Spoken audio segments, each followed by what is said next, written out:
Y bueno, son las 9:39, vamos a continuar con los análisis. Es día lunes, lunes de nuestros compañeros, además de Fundación Sol, para continuar, por cierto, escudriñando en estos resultados que se dieron durante la jornada de ayer. Para eso vamos a saludar de inmediato al sociólogo, investigador de Fundación Sol, Recaredo Gálvez, quien está de nuevo con nosotros. ¿Cómo estás, Recaredo? Muy buenos días. Hola Claudio, muy buenos días. Aquí estamos bien, ¿y tú qué tal? Bien, aquí con un poco de sueño, imagino que todos estamos un poco trasnochados luego de estar esperando los resultados ahí de todas las elecciones que se registraron ayer. Recaredo, cuéntanos tu visión respecto de lo ocurrido ayer en Chile. Bueno, la visión que tenemos en la Fundación Sol es que en gran medida se observa que hay un golpe de tablero, ¿verdad?, para las instituciones establecidas, sobre todo para los partidos políticos del ciclo binominal. No olvidemos que aquí hay que tener en cuenta un elemento que dice relación con cuántos recursos estuvieron dispuestos para esta campaña. Estamos en pleno contexto de pandemia, una crisis global, que jamás antes habíamos visto de estas mismas dimensiones, por lo menos estas generaciones, y los gastos de campaña fueron bastante elevados, sobre todo para las listas tanto de el bloque de la derecha, que actualmente están en el oficialismo, como también para la supuesta oposición de partidos que desde hace por lo menos 30 años están también en distintos gobiernos. Ellos fueron los principales destinatarios de aportes y también quienes colocaron aportes propios en términos de financiar esta campaña. Y con los resultados que tenemos en la mesa, vemos que ahí hubo, se puede estimar que hubo poca eficiencia en términos de ese gasto, ¿verdad? Y eso dice relación también con algo que se ha reiterado bastante, ustedes como radio también lo han señalado, que parece que estamos ante el fin de esta transición, ¿verdad? Eh, y el tablero político y quienes van a estar participando en aquel se está transformando. Probablemente es difícil ahora dejar de pensar en las elecciones presidenciales, en las parlamentarias que vienen. Imagínate, Claudio, un parlamento con una constitución con formación similar a esta que es la que tenemos de anoche. Ujú. A Entonces, propósito, sí, Ricardo, a propósito que lo mencionaste, bueno, ahí ustedes en la fundación realizaron un tremendo trabajo ahí procesando los datos que entregó el CERVEL respecto del financiamiento de las campañas y fueron nutriendo también de datos respecto de cuáles eran las candidaturas con mayor apoyo económico y salvo algunas excepciones, varias de esas candidaturas finalmente no resultaron electas. Se me viene a la cabeza, por ejemplo, Gonzalo Blumel, que era uno de los que más aportes había recibido, también Mariana Elwin, que había sido uno de los objetos de aporte por parte de grupos empresariales bastante importante, tampoco resultó electa en la convención. ¿Qué ponderación pueden hacer eso también ustedes respecto de lo que comentabas, ¿no? Esta suerte de disparidad que hubo entre estos grandes aportes que se hicieron para algunos candidatos respecto de quienes finalmente fueron electos. bueno, ahí queda sobre la mesa la idea de que ahora las campañas no se ganan solamente con dinero, que eso es algo también bastante interesante, dado de que en las décadas anteriores siempre había algún grado de concordancia, o por lo menos eran los puestos más disputados los que más gasto también llevaban adelante. Eso quiere decir, incluso René Cortázar fue uno de los que recibió mayor cantidad de aportes privados, ¿verdad? Y no logra instalarse dentro de la convención. Y eso también tiene que ver mucho con cuál es la forma en la que las personas que participan del proceso electoral van viendo a estos personajes que se han ido repitiendo, que han ido observando qué ha significado que estén en puestos de poder, y probablemente eso no es lo que genera confianza en quién va a votar. Pero más allá de todo, dentro de lo que ocurrió ayer, también pasa algo interesante, que es que hasta mediodía probablemente para muchas personas había un desazón porque muy pocas habían asistido a votar. Y se pensaba que eso estaba significando, ¿verdad?, de que la derecha fuese fortalecida. No obstante, los resultados dicen totalmente otra cosa. Es probable que eso sea uno de los elementos también interesantes de analizar, dado de que el efecto de la derecha con sus votos seguros, con un nicho armado, parece que es lo que se está descomponiendo en parte. Y además no podemos pensar que todo ha sido favorable, porque al mirar la composición de la Asamblea Constituyente, en términos de las personas que han sido electas hasta ahora, falta la ratificación del CERVEL, pero si se mantuviesen todas y todos los candidatos, también tenemos que tener en cuenta que existen candidatos que tienen posiciones bastante extremas. ¿Ya? O sea, no olvidemos que Jorge Arancibia, por ejemplo, que en cierta medida ha planteado posiciones bastante conservadoras, es alguien que está hoy día también electo en esta Exalmirante de asamblea. la O Armada, sea, por cierto, sin ir más lejos.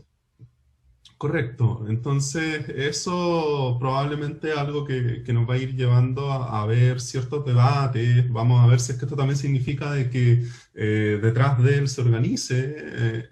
Sabemos de que las armadas tienen espacios bastante organizados en las personas que han jubilado, ¿verdad? Sus fuerzas en retiro siempre mantienen contacto, entonces claramente ahí existen redes de apoyo, existen redes de comunicación. Y en cierta medida, por el otro lado, tenemos asambleas comunitarias, que también es bastante interesante, como por ejemplo en Magallanes, candidatas independientes salieron electas, ¿verdad? De asambleas territoriales, feministas. También ocurrió acá en la metropolitana. Entonces, hay ahí algo interesante que leer, que observar en términos de lo que han sido estas asambleas muy denostadas por el otro sector. No olvidemos que también en muchos casos, incluso la propia Giovanna, que es conocida popularmente como la tía Pikachu, ¿verdad? También fue bastante denostada por el establishment político y en cambio la elección popular le ha dado la preferencia. Entonces, ahí hay elementos que leer. Por otro lado, también hay dirigencias de sindicatos clásicos, ¿verdad? Que han estado en una lucha constante, probablemente van a continuar, pero que no logran acceder a la asamblea. Hay territorios que pareciera que también son más competitivos que otros en ciertas dimensiones, por ejemplo, lo que ocurre en el Distrito 10, y en gran medida es importante ir viendo de que esto no probablemente significa un impulso para estas asambleas, para estos movimientos de base. No olvidemos que esto podría significar también una oportunidad, debido a que muchas de las listas que iban como independientes tienen la oportunidad también de haber accedido a un anticipo fiscal. Ahora con los votos tiene que haber una cuadratura de todo eso, entonces puede haber también recursos, no van a ser cuantiosos claramente, pero que permitan que por lo menos se establezcan ciertos pequeños niveles orgánicos de comunicación, de fortalecimiento de estos espacios, que por lo general los recursos son la cuestión más compleja de poder acceder en instancias autogestionadas. Entonces, en este contexto, el panorama se pone, yo creo, bastante impredecible para quienes estaban acostumbrados al status quo de las décadas anteriores, sobre todo para los grandes grupos económicos. Si vemos la prensa, también nos alertan, ¿verdad?, de cómo va a impactar esto a los mercados, qué va a significar esto con la bolsa, qué va a significar con los fondos de pensiones. Probablemente lo vamos a ver en las próximas semanas, ¿verdad? Pero pareciese que nada de eso logró intimidar a quienes fueron a votar por estas candidaturas y quienes hoy día han definido de que esta sea la forma de discutir una nueva constitución. Sí, estas bolsas que se alteran con cualquier cosa, Recaredo, como que al más mínimo cambio ahí en un tiritón y pasan cosas.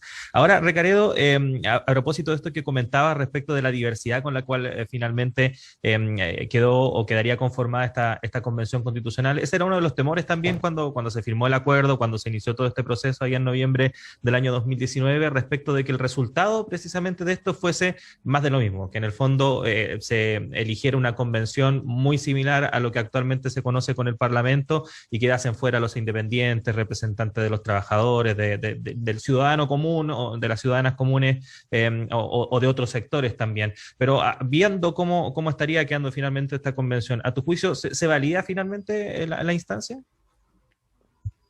Bueno, creo que es demasiado pronto. Tenemos que tener en cuenta que estos extremos de los que hablábamos, sobre todo los extremos conservadores, no sabemos cómo van a reaccionar al verse en minoría.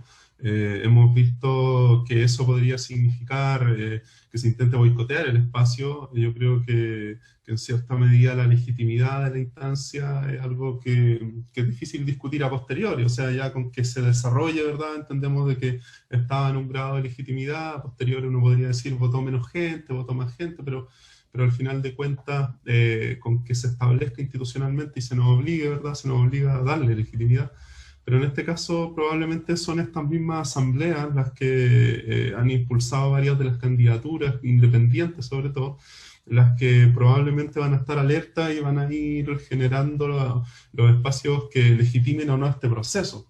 No podemos pensar de que ninguno de los elementos que están en el entorno ahora va a dejar de influir en lo que está ocurriendo. O sea, no olvidemos que hay una pandemia, no olvidemos que hay una crisis económica, además hay una crisis a nivel global. O sea, estamos en un contexto que no es tranquilo del todo, y probablemente eso podría significar efectos dentro de este espacio de asamblea constituyente, de que se posterguen las discusiones. No olvidemos que uno de los primeros hitos es elegir a su presidente o presidenta, entonces eso va a significar acuerdos, probablemente no todos los bloques que no sean de la derecha van a llegar fácilmente a acuerdos, ¿verdad?